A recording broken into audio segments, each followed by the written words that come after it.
Good morning. I was looking at the time. Good morning, Facebook family and YouTube. I just got some words of encouragement for you. This will be part 2 of Your Praise Will Get You Through It.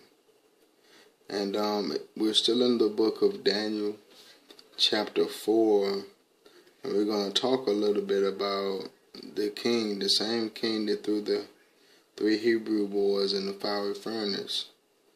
And we're going to talk a little bit about him and another experience he has had with God, the Most High, the one and only God.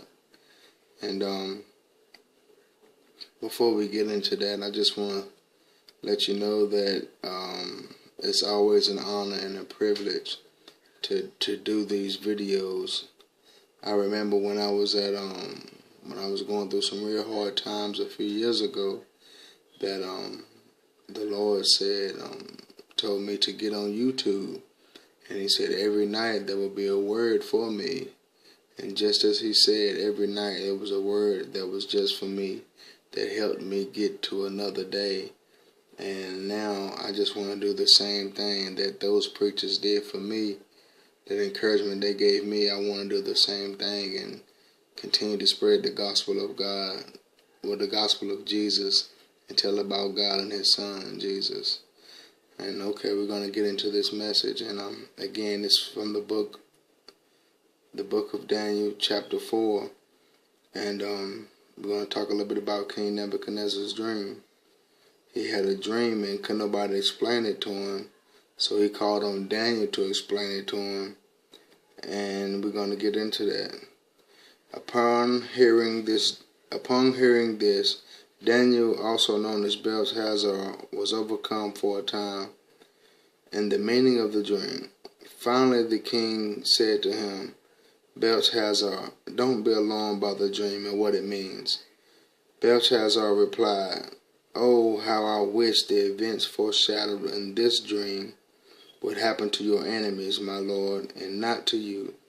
You saw a tree growing very tall and strong, reaching high into the heavens for all the world to see. It had fresh green leaves, and it was loaded with fruit for all to eat. All the animals lived in its shade, and birds nested in its branches. That tree, your majesty, is you, for you have grown strong and great. Your greatness reaches up to heaven, and your rule to the ends of the earth. Then you saw a messenger, a holy one, coming down from heaven and saying, Cut down the tree and destroy it, but leave the stump and the roots in the ground, bound with a band of iron and bronze, and surrounded by tender grass. Let him be drenched with the dew of heaven. Let him eat grass with the animals of the field for 7 periods of time. This is what the dream means, your majesty, and what the Most High has declared will happen to you. You will be driven from human society, and you will live in the fields with the wild animals. You will eat grass like a cow, and you will be drenched with the dew of heaven. 7 periods of time will pass while you live this way, until you learn that the Most High rules over the kingdoms of the world and gives them to anyone He chooses. But the stump and the roots were left in the ground. This means that you will receive your kingdom back again when you have learned that heaven rules. O King Nebuchadnezzar, please listen to me. Stop sinning and do what is right.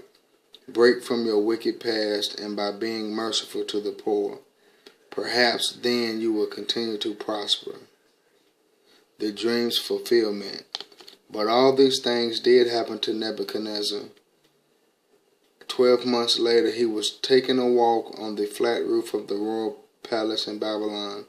As he looked out across the city, he said, Just look at this great city of Babylon. I, by my own mighty power, have built this beautiful city as my royal residence and as an expression of my royal splendor. While he was still speaking these words, a voice called down from heaven, O King Nebuchadnezzar, this message is for you. You are no longer ruler of this kingdom. You will be driven from human society You will live in the fields with the wild animals, and you will eat grass like a cow. 7 periods of time will pass while you live this way, until you learn that the Most High rules over the kingdoms of the world and gives them to anyone he chooses. That very same hour the prophecy was fulfilled, and Nebuchadnezzar was driven from human society. He ate grass like a cow, and he was drenched with the dew of heaven. He lived this way until his hair was as long as eagle's feathers, and his nails were like birds' claws. Okay, so you can see at this point of the story that King Nebuchadnezzar was a prideful man. He, walked around and he was real, he was real proud of the things that he done, and he took the credit for everything instead of acknowledging that God was the one that allowed him to be king, and knowing that God was the one that allowed him to have the wealth and the power that he, was able to obtain. And a lot of times we lose our focus and think that it's our jobs, to while we are able to buy certain things, designer clothes and houses and cars, and we lose focus and we get all wrapped up in material things and money and cars and stuff. And we will lose focus on the one who made it all possible, which is God. I myself have been there before. I wish I could tell you that, I've never been like that or never thought like that, but I would be lying. Several times I've lost focus. And just like God had to break King Nebuchadnezzar down, he broke me down also, and he let me know that he is the only reason to why I'm able to do certain things, And I want to encourage you to never lose sight, never lose focus, never get so caught up in the hype, to get so caught up in what your friends doing and what the world got going on that you lose focus and you lose that relationship with God and his son Jesus. I mean, the devil, that's what he wants. He wants to distract us. And it doesn't take much for us to lose our focus. And then all of a sudden, we was praying, we were going to church and we were praying and we was fellowshipping with the saints. But now we laying out of church and the weeks then turned into 2 weeks. 2 weeks then turned into months. And next thing you know, several years done passed.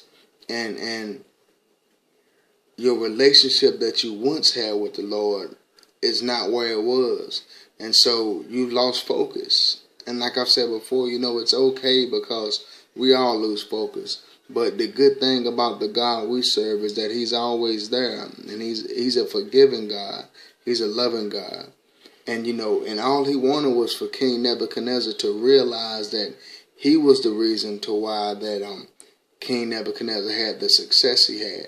In a chapter earlier than this, he had already proved to him who he was. God had already showed him that he is God and he reigns, when he saved the 3 Hebrew boys out of the fiery furnace.